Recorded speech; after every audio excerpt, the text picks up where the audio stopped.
እንደዚህ ልክ ልካቸውን ንገርልኝ እንጂ ግን አያውቁትማ፣ ጭንቅላት የላቸውማ። ልክ ልካቸውን እንደዚህ ንገር። እንዴት አስበሽ ሆኖ በምን አንግልሽ ነው? እንደው ያንስልታል። በቀላሉ አደረገችው እንጂ አፈር ዲሜ ከበላ በኋላ ማድረጓን ነበር እሷን አመቱን ሙሉ ያቃጠለውን ማለት ነው። እሷ ማለት ነው አፈር ዲሜ ቢታበለው ነበራ የሚገባው ማለት ነው። አብርሃም ክብር አይገባው። ደግሞ ወንድሜ ተነከብ ላይ ትመጣለህ። ዴብ አንተ አሳፋሪ ሰው ነህ። መቼስ አሳፋሪ ስለሆን ምን ይወራል? አንተ አሳፋሪ ነው በእውነት ነው የምልህ። ሴት ልጅን እየመጣች ትጨቃጭቃታለህ። ትዳሩን ያስፈታው ደግሞ አንተና ብዙ ነህ። ዞሮ የትዳሩ መቀስ የሆናችሁት እናንተ ናችሁ፣ ሌላ ማንም አይደለም። ቤቱ እንዲደፈር ልጅቷ እንድትነካ ሴት ልጅ ላይ መጥቶ ሁሉም እንትን ምንድነው ይሄ በጎች እንትን ሲይዙ ስሪያ ሲይዙ እንደሚጮሁ እየመጣችሁ በሩታ ላይ እየመጣችሁ ትላላችሁ። መጀመሪያ በወንድማችሁ ቆንጥታችሁ አታሳድቡ፣ አታስሩትም። ትክክለኛ ወንድም እኮ ሀቀኛ ወንድምን ያስራል።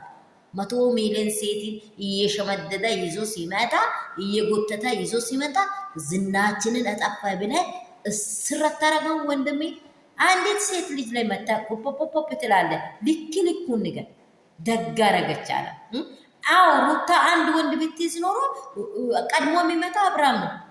ቀድሞ የሚገባው አብርሃም ነው። እንጀራው የሚያበላሸው አብርሃም ነው። የሆነ ቦታ ስትሄድ በቃ እኔ ያለው የሚለው እሱ ነው። እንዴት ሆና ትኖር ይቺ ልጅ? እስቲ እግዚአብሔርን ልጅ ወልዳ ከሆነ ለልጅ ስትል እስቲ የሩታን የሀቅ አውጣ። ሀቅ መቼ ነው የምታወጣው? እግዚአብሔር ግን ደግሞ የእሷን ነገር እያወጣ ነው። እሺ ትክክል ነው የሰራችው፣ ምንም ስህተት የለም። ይሄ ዳኒ ደግሞ ይሄ ሚስት እኮ ነው። ይሄ ከስር የሚበላ አለ አይደለ? ሰው ሲሞት እሱ ነው በቃ።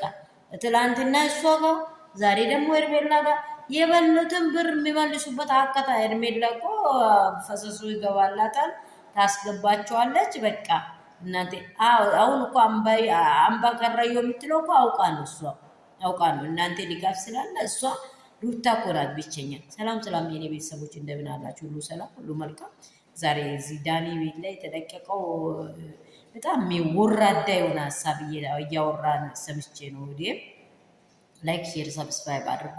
ግን ትክክለኛ ወሬ አውራ፣ እንደ ሰውኛ አውራ።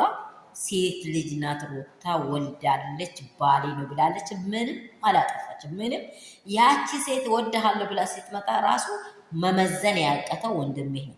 ሩታ ምን ታርግ?